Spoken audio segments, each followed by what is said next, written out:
olhar nesta noite Filipenses, né? Vamos retornar para Filipenses, capítulo 1, agora versos 12 em diante. Filipenses, capítulo 1, versos 12 em diante.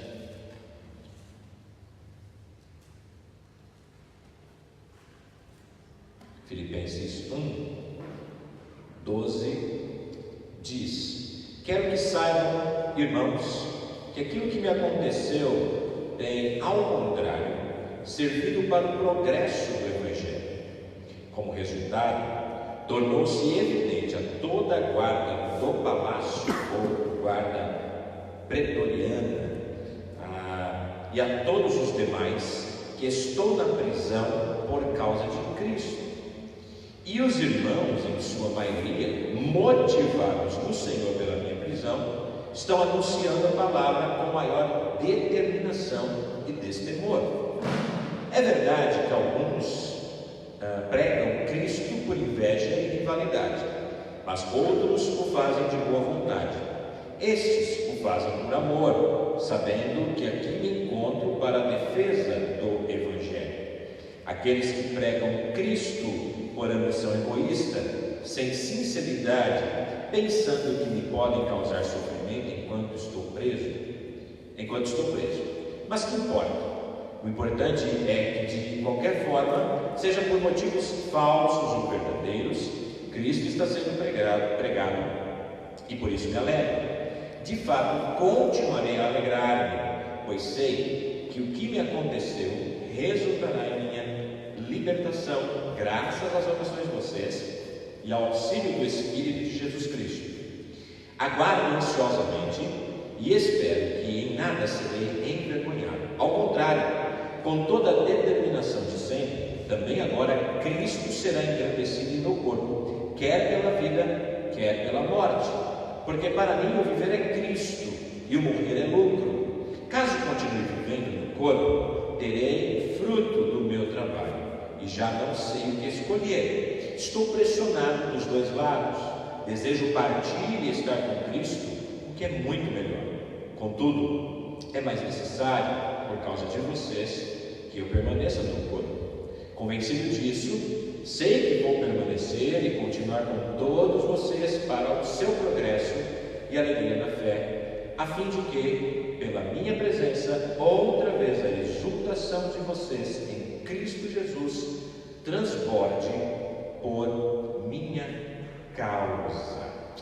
Até aqui, que Deus possa nos guiar no entendimento da sua palavra, então, nesta noite.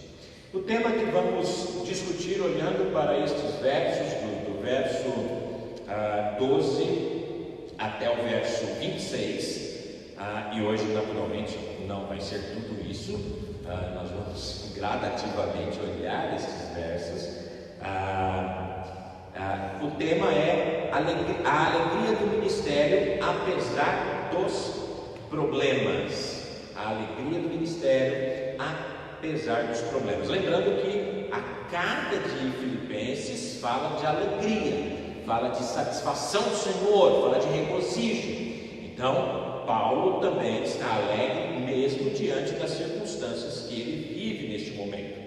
Uma das medidas mais seguras de maturidade espiritual do cristão é observar o que é preciso para roubar-lhe a alegria concedida pelo Espírito Santo. A maturidade de Paulo é evidente no presente texto, porque ele deixa claro que mesmo em meio a circunstâncias difíceis, desagradáveis, dolorosas, mesmo com risco de vida, isso não roubou a sua alegria.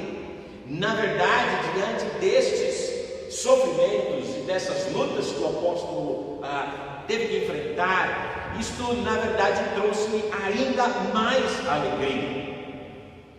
A alegria é sempre constante e plena na vida daqueles que servem a Deus, porque ele busca se alegrar no Espírito do Senhor. Não que Paulo não tivesse momentos de tristeza, ou que ele até sentisse o seu corpo ou o seu espírito com alguma tristeza, mas é interessante que ele nunca está triste no sentido de desanimar das coisas de Deus ou do trabalho do Senhor. Porque na verdade, irmãos, o que causa a perda da alegria na vida, então não é uma alegria, uma tristeza constante que causa, mas em alguns momentos, e normalmente por causa de falsos ensinos, ou quando alguém estava se desviando do Evangelho, isso trazia tristeza para Paulo, mas normalmente a alegria na vida de um crente, ela se perde por causa do pecado. Porque o pecado corrompe nossa comunhão com o Senhor, que é a fonte da alegria.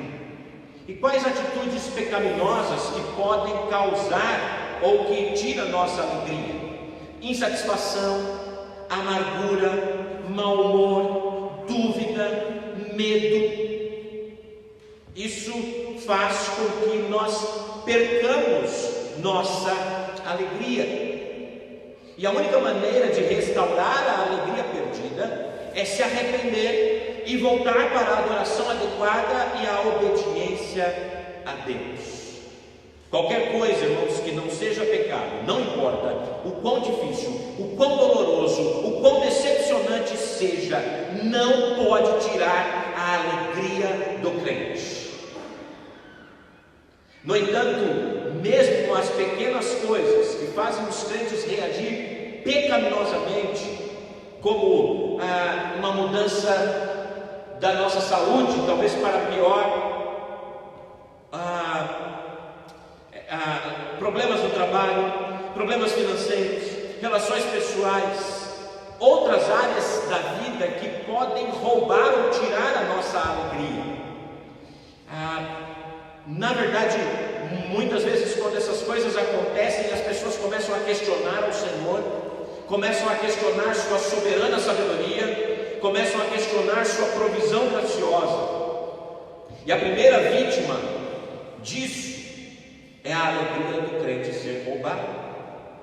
Os crentes são vulneráveis quando essas coisas acontecem de repente e os pegam desprevenidos. E muitas vezes a resposta é raiva, dúvida, desconfiança, medo, autopiedade, ingratidão, reclamação. Nesses casos, esses eventos nos levam a atitudes pecaminosas, e essas atitudes roubam nossa alegria. A palavra de Deus deixa claro que problemas na vida acontecerão. Elas são inevitáveis. Os crentes não estão isentos de problemas e dificuldades. Ninguém. Os crentes não estão isentos de problemas na vida. Os crentes enfrentam perseguições.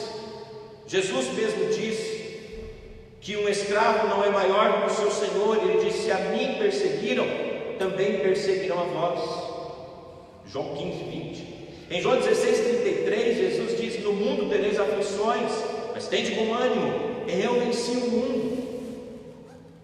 Os judeus que foram espalhados no primeiro século e andaram por vários lugares por causa da perseguição, fugindo, Tiago escreveu: considerai com grande alegria, meus irmãos, quando vos deparar com diversas provações, sabendo que a provação da vossa fé produz perseverança, para que a perseverança tenha uma obra perfeita e sejais perfeitos e completos, não faltando coisa alguma. Deus usa, ou Deus pode usar até mesmo os testes mais difíceis para o nosso próprio bem, e para a sua glória. Nenhum escritor do Novo Testamento, nenhum, podia falar com maior propriedade disso do que o apóstolo Paulo. Ninguém entendia melhor essa verdade do que o próprio Paulo. Ele era um modelo da vida de um homem cuja alegria nunca vacilou. Ele resistiu qualquer coisa que ameaçava atrapalhar sua comunhão íntima de confiança com o Senhor. Como disse, é fato que Paulo experimentou tristeza, lágrimas, sofreu dor e decepção, estava preocupado com crentes pecadores, fracos, contenciosos. No entanto, não parece nunca ter sido isso algo que diminuísse a sua alegria no Senhor. Na verdade, que parece que nos piores momentos de aflições, Paulo se tornava ainda mais alegre pela sua salvação no Senhor. Isso nós vamos ver em diversos textos das Escrituras, e aqui nós estamos vendo em Filipenses. E na época que Paulo escreveu essa carta, nós já falamos um pouco sobre isso, Paulo estava enfrentando diversas dificuldades. Paulo estava enfrentando grandes problemas. Paulo estava preso, ele era um prisioneiro em Roma. Ele tinha desejado ir pregar naquela cidade. Paulo programou-se para ir a Roma para pregar o Evangelho, era o desejo de Paulo. Paulo se preparou para isso, Paulo se aprontou para isso, Paulo buscava isso. E então, quando ele escreve essa carta, ele era um prisioneiro, mas o desejo dele era estar lá para pregar o Evangelho. E ele diz, quando ele escreveu aos Romanos, nós já citamos isso na outra série de Romanos, ele fala: porque o Deus a quem eu sirvo em meu espírito, na pregação do Evangelho, ele diz: olha, eu oro por vocês, eu quero estar com vocês. Ele falando aos irmãos de Roma, e eu quero estar entre vocês para dividir algum fruto, algum dom espiritual que tem sido dado a mim. Então o desejo do apóstolo Paulo era estar em Roma dividindo aquilo que Deus tinha dado a ele. Paulo queria inclusive passar por Roma para um ministério maior ainda, como se fosse um trampolim para ele para algo maior, que seria a Espanha.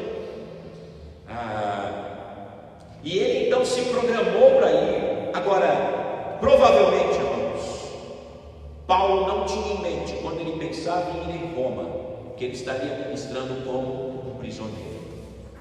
Paulo com certeza não tinha em mente, quando ele tensionava ir para Roma, que ele iria chegar lá só depois de enfrentar uma tempestade grande, que resultou num naufrágio desastroso. Paulo não iria imaginar que ele só chegou lá através de circunstâncias difíceis, aonde ele chegou a ser preso, ameaçado de morte. Ele teve que apelar para Roma para não morrer em Jerusalém, porque ele era um cidadão romano. Paulo não imaginava que a sua ida para Roma seria em meio a tantas circunstâncias difíceis.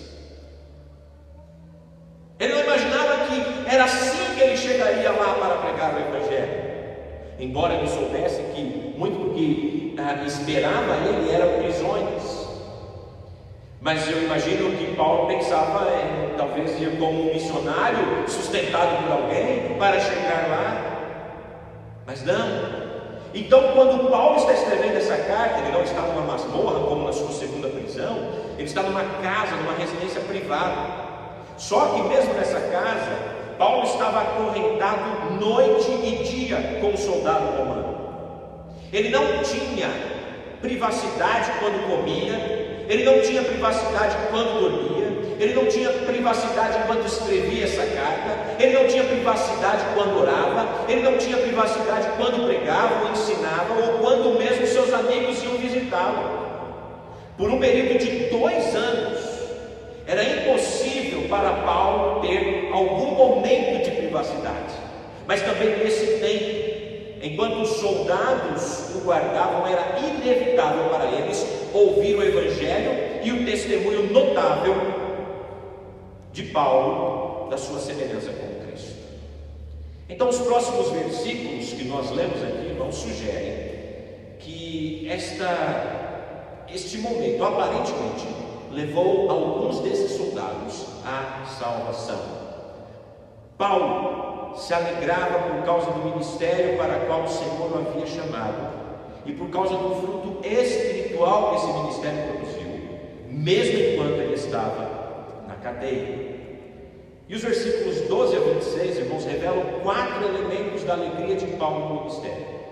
Ele era alegre apesar dos problemas, desde que a causa de Cristo progredisse.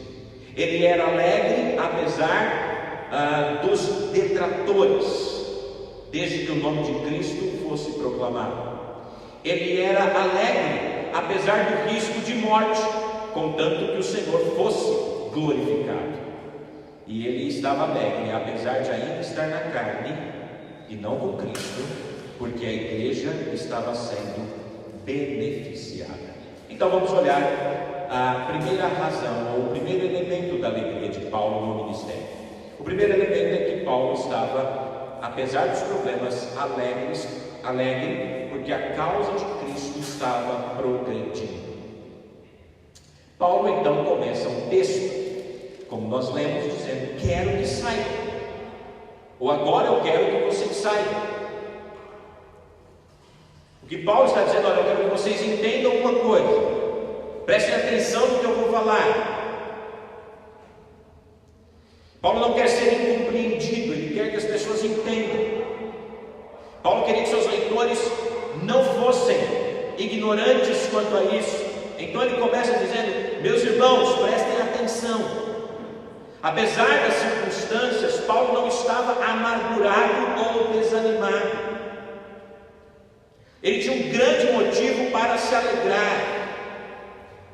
Ele diz: quero que saibam, irmãos, que aquilo que me aconteceu, ou embora as circunstâncias sejam adversas,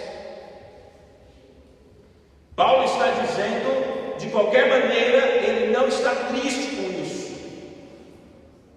Ele não ignora a sua prisão, mas ele também entende que a sua prisão não foi uma prisão incidental, mas Deus o colocou ali. Ele era um servo de Cristo, e Deus colocou ele naquelas circunstâncias difíceis, para aquilo que parecia que era complicado, na verdade foi ao contrário, porque o progresso do Evangelho se tornou evidente.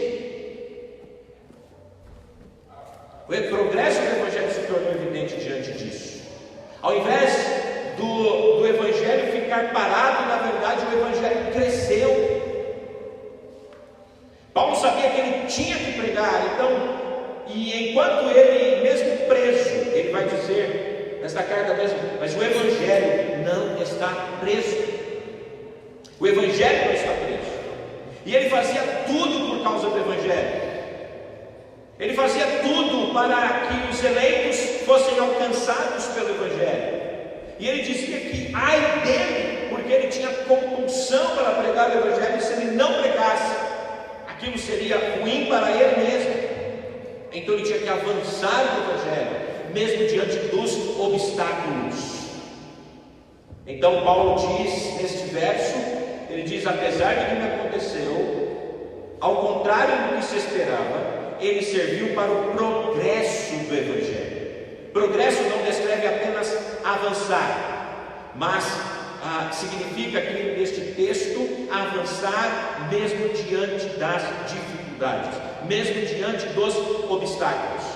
Esse verbo foi utilizado para um explorador ou um grupo de pessoas de um exército num caminho através de árvores e arbustos densos, em um local onde houvesse armadilhas e dificuldades para passar. Paulo está dizendo que o progresso do Evangelho seria desta maneira, estava acontecendo desta maneira. Apesar da resistência, apesar das dificuldades, apesar do diabo tentar impedir e colocar ele na cadeia, mas o Evangelho avançava lentamente e com muito esforço, mas avançava. Paulo estava resistindo a todos os ataques, porque os ataques vinham de Satanás, vinham do mundo e continuam sendo, irmãos, assim, contra o progresso do Evangelho. A Roma, que que Paulo estava era uma roupa pagã. Paulo tinha sido aprisionado já outras vezes, mas ele disse lá aos Coríntios, ele fala que embora ele tivesse sido preso, uma grande porta para o Evangelho se me abriu. Ele diz, mas há muitos adversários. Aos Tessalonicenses, Paulo escreveu, depois de já haver sofrido e ser maltratado em Filipos, como bem sabeis, tivemos ousadia em nosso Deus para vos falar do Evangelho de Deus em meio a muita oposição. Ele encorajou Timóteo. Ele falava, lembre-se de Jesus Cristo, ressuscitado dentre os mortos, descendente de Davi, segundo o meu Evangelho, pelo qual sofro mesmo prisão como um criminoso, mas a palavra de Deus não está presa, e por esta razão tudo suporto, por causa dos eleitos, para que eles também alcancem a salvação que está em Cristo Jesus, com a eterna glória. Longe de Paulo se lamentar com as dificuldades, longe de Paulo ficar reclamando com as dificuldades, Paulo reconheceu as dificuldades como um elemento inevitável do ministério.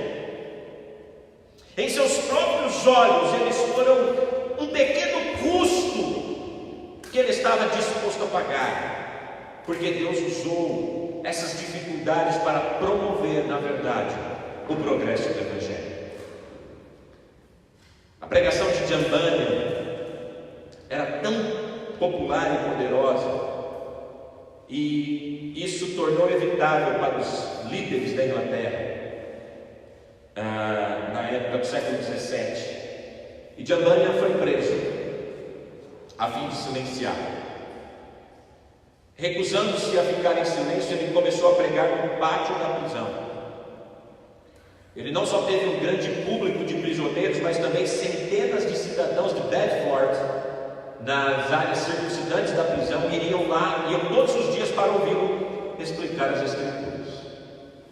Ele foi silenciado verbalmente ao ser colocado no fundo da prisão e proibido de pregar em qualquer canto. No entanto, o silêncio falou mais alto do que poderia ter sido imaginado. Foi nesse lugar onde ele foi colocado, afastado de todos, para que ele não pudesse pregar o Evangelho, que onde John Bunyan escreveu O Peregrino, o livro mais vendido, irmãos, que mais foi lido e traduzido em todo o mundo depois da Bíblia. Foi nesse lugar, nessa prisão de Bedford, que John Bunyan escreveu O Peregrino.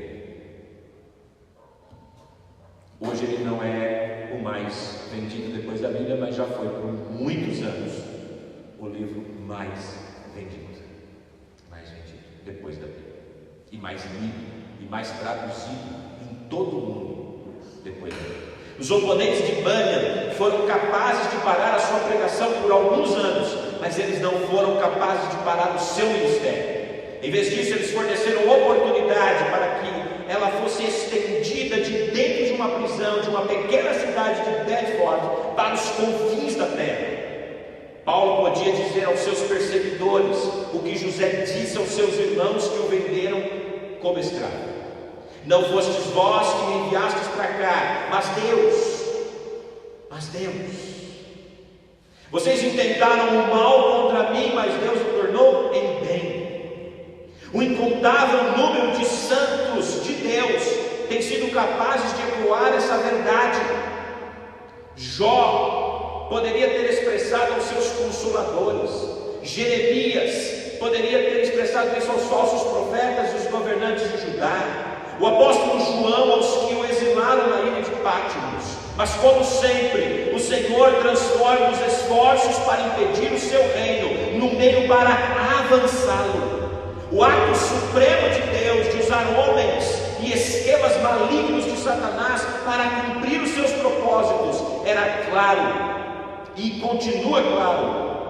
A obra do seu Filho de redenção, pela sua morte e ressurreição, Jesus Cristo venceu o pecado e a morte, derrotou Satanás, e desde a redenção para todos, em todos os tempos, para os que se voltam com Ele, para Ele, através de uma fé verdadeira e uma fé salvadora.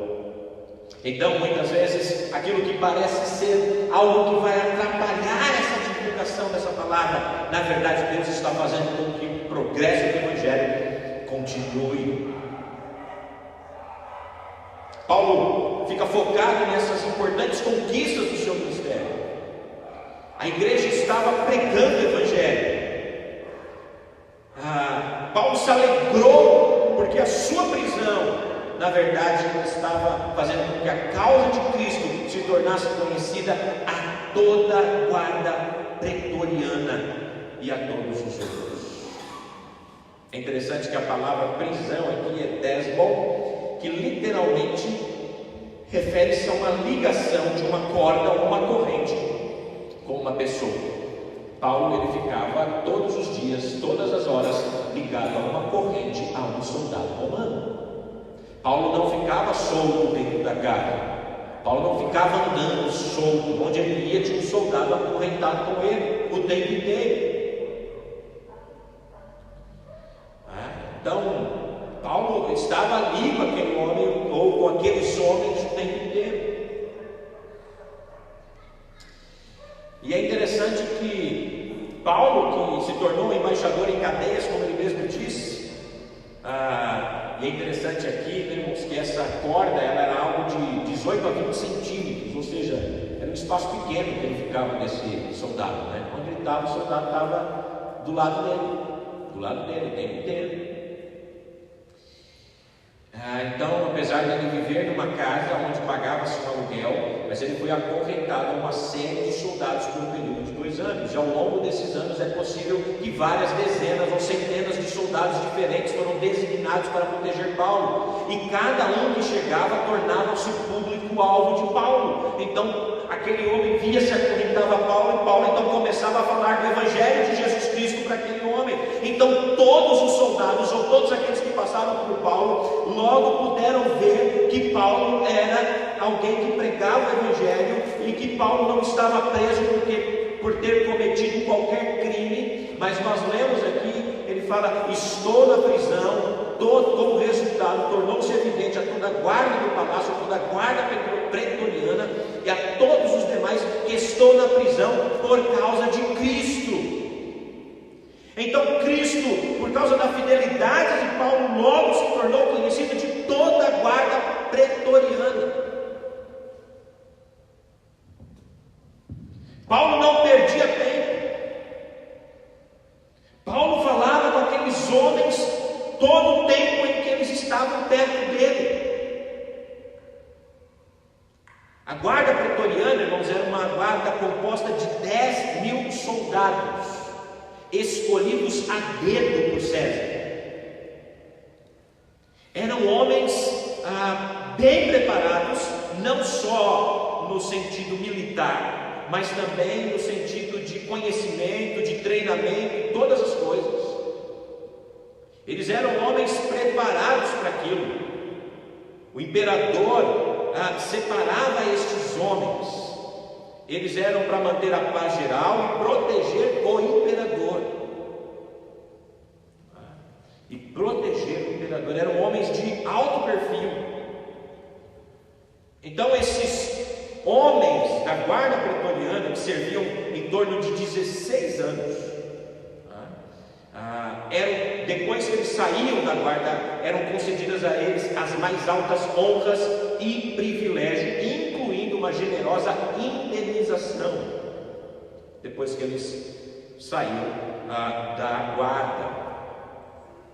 Eles eram homens poderosos também. Eles protegiam o rei, e muitos deles, o imperador na verdade, e muitos deles ajudavam na escolha do imperador. E qual é o resultado da estadia de Paulo em Roma? É que essa guarda toda ouviu o Evangelho. Eles ouviram o Evangelho. Eles ouviram da graça de Deus. Paulo, diante da sua paciência e perseverança em grande aflição, mas a sua sabedoria, suas convicções profundas, sua autenticidade, sua humildade, seu verdadeiro amor e sua preocupação com aqueles homens mostravam que as acusações contra Paulo eram falsas. Por isso que ele apelou para César.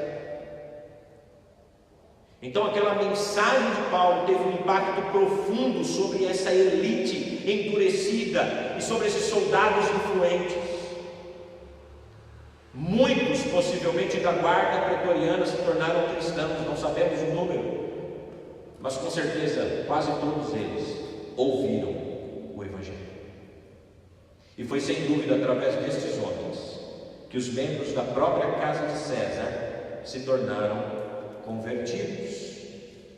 Capítulo 4 de Filipenses, versículo 22 diz assim: todos os santos enviam saudação, especialmente os que estão no palácio de César. Olha o resultado de Paulo estar algemado e preso.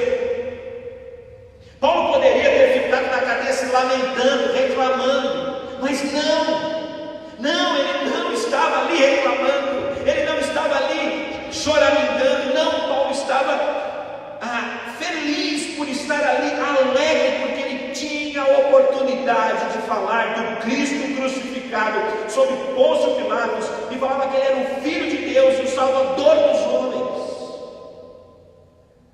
Paulo não perdia o tempo de pregar o Evangelho. Dia e noite, aquele soldado que estava com ele tinha que ouvir o Evangelho. Ele podia pregar para todos aqueles homens. Então a guarda pretoriana ouviu o Evangelho e viu na vida de Paulo o testemunho claro de um verdadeiro cristão que está alegre, independente das circunstâncias, especialmente no caso de Paulo, mesmo no ministério.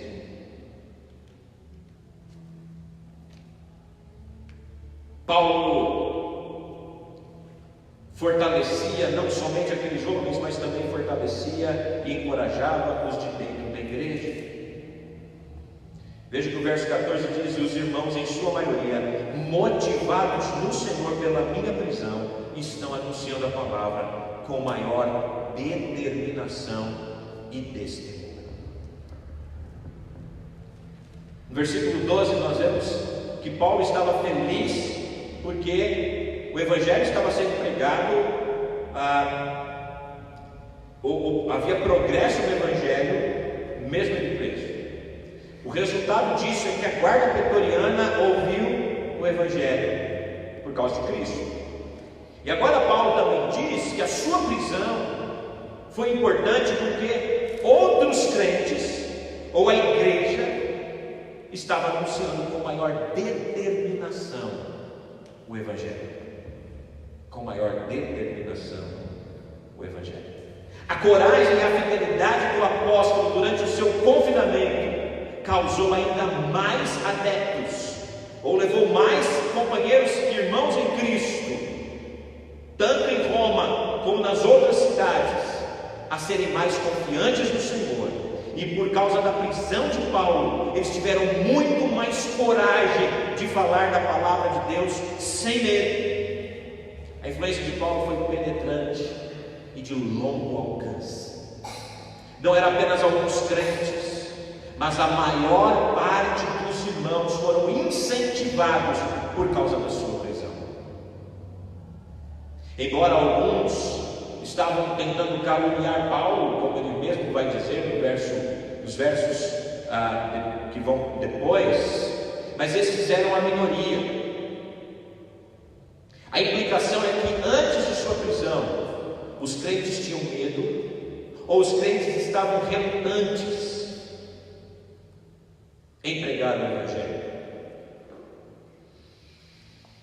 por causa da hostilidade que era contra o cristianismo. A oposição e a perseguição eram grandes contra os cristãos, então eles estavam com medo. Mas o exemplo de Paulo deu a esses irmãos muito mais coragem de falar a palavra de Deus. Como eles viram como Deus protegeu e abençoou o ministério de Paulo, apesar da perseguição e prisão. A coragem dos irmãos foram renovadas, a ousadia e o zelo foi intensificado. A força de Paulo tornou a força da igreja. O seu exemplo os tocou. Através do Espírito Santo, irmãos, o impacto de alguém que é fiel no zelo do Evangelho tem energizado e revolucionado toda a igreja. Os períodos, irmãos, de maior crescimento do verdadeiro cristianismo e as grandes expansões de fé e reavivamentos espirituais dentro da igreja vieram em épocas de oposição e em épocas de perseguição.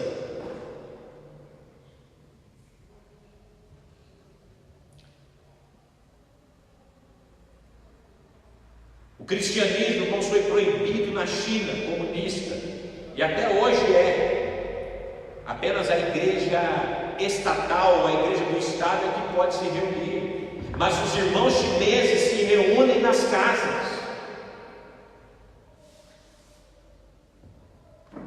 Eles estão sendo perseguidos, mas ali é onde está tendo o maior progresso do cristianismo.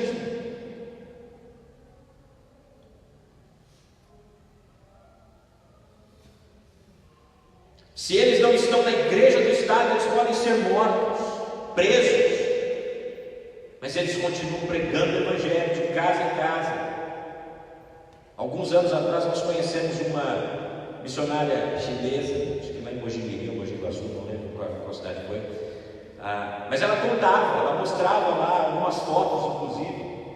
Eles batizavam nas banheiras, dentro do banheiro das casas, as pessoas que se convertiam, porque eles não podiam ter uma igreja para se reunir, porque eles não eram a igreja do Estado.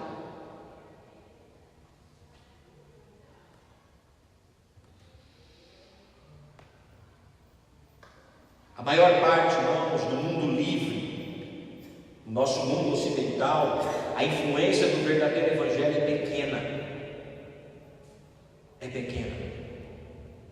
O que nós temos, muitas vezes, são igrejas evangélicas inchando com pouquíssimo conhecimento das Escrituras e com pouquíssima convicção de salvação e de vida cristã.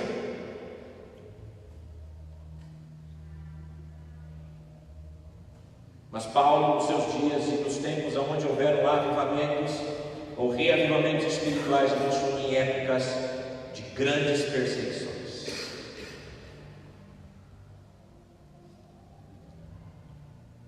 A alegria de Paulo foi um modelo para a igreja, para que a igreja se contentasse e tivesse paz, mesmo em épocas de dificuldades.